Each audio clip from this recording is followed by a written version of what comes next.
So as the founder of the Wild West Legends, can you just tell us a little bit about the group? Yeah, we set up in October 2007. The reason we set up was really there's not that many reenactment groups around in the North East area, especially like what we want to do, because there's other reenactment groups, they basically go out and do reenactments where we want to get the public involved. The biggest aim of all is to build the western town, because there's no western towns in the northeast of England. You've got two down south and you've got one up Scotland somewhere, but as for the northeast of England there's nothing. So our biggest aim of all is to get this town up and running, get the public involved, put shows on, and really raise money for charity as well. So how has the group grown since it started? Well, it started off in October 2007, like I say, with 4 members. Since 2007 to now, we've got 50 members. How often do you get together? We normally get together once a month for like a round-up, and we'll also get together maybe every other week to do work on the town. So you chose the character Wyatt Earp. Can you just tell us a little bit about the character? Yeah, the reason I chose him was because he was a lawman, and he was a bit of a villain as well. He was the lawman in Dodge City, and then from Dodge City he went up to Tombstone. He actually retired from being a lawman when he went to Tombstone, but eventually he did have to go in to be a lawman because one of the cowboys actually shot the sheriff in Tombstone. His brother Virgil and Morgan actually were the sheriffs of Tombstone, and that's how Wyatt Earp got involved to be the lawman in Tombstone again.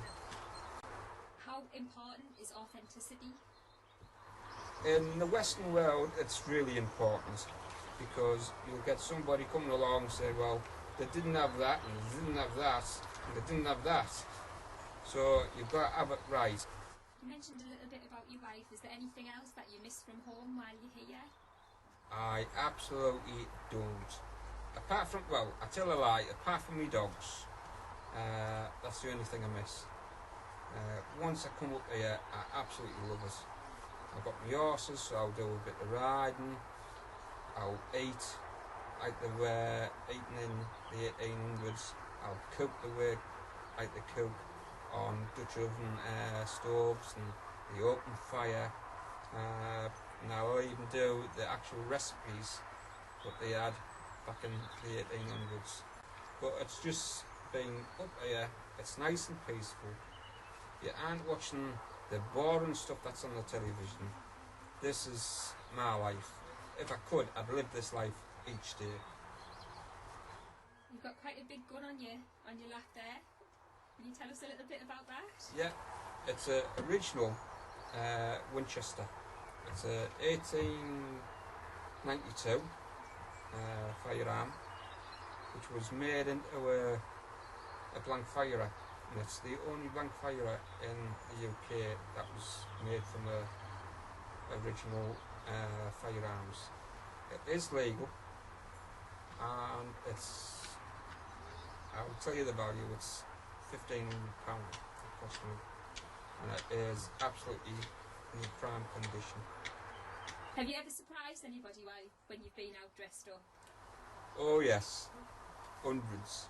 Especially when you go to a petrol filling station and you're filling up and you've got young ladies pulling up in these posh cars, and they turn around and they actually see me dressed in all my gear, filling my car up.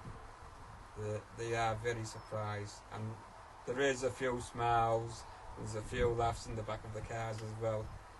But the best one of all is when you go into the shop or somewhere and people are just standing there, couldn't believe what they're actually seeing. You get some sarcastic comments saying, "Oh, Cowboy Joe," and all this, but I just take it on the chin. It's nothing really. Have you ever gotten into any trouble while you've been dressed up? No, Or because no. you've been dressed up? No, it's never been that way. I mean, people do like say certain things. It is a bit of fun what they do, and I just laugh at them. But the way I see it is, if you've never tried it, you don't know what you're missing.